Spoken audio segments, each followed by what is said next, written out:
Hello friends, இன்னைக்கு நம்ம வாசலிலிருந்து வரும் மாற்றம் சேனலில் என்ன பார்க்க போகிறோன்னா, நம்ம எல்லாருக்கும் ராவணன் கெட்டவனை தான் கேட்டு வளர்ந்துருக்கோம்.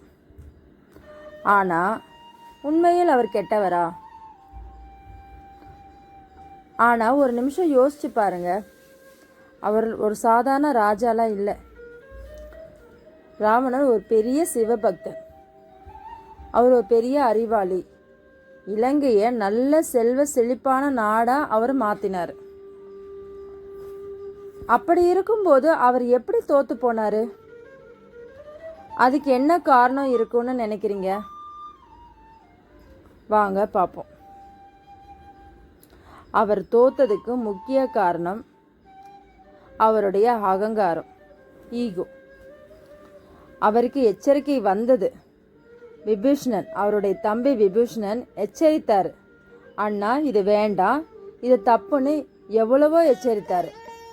பட் அவர் தான் கேட்கல. அவருடைய அமைச்சர்களும் சொன்னாங்க, அப்பவும் கேட்கல. அவர் ராமனிடம் மட்டும் தோக்கலைங்க, அவர் தன் அகந்தையிடம்தான் தோத்து போனார். அதே நேரத்தில் ராம கிட்ட சக்தி இருந்தும் அவர்கிட்ட ஒரு கட்டுப்பாடு இருந்தது.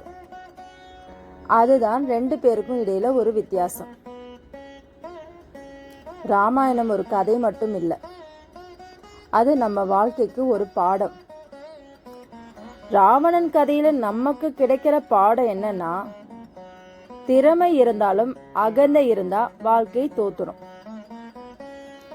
இப்படி இன்னும் ஆழமான அர்த்தங்களை தெரிஞ்சுக்க வாசலில் இருந்து ஒரு மாற்றம் சேனலுக்கு சப்ஸ்கிரைப் பண்ணுங்க, லைக் பண்ணுங்க, கமெண்ட் பண்ணுங்க. இது உங்கள் சத்யா.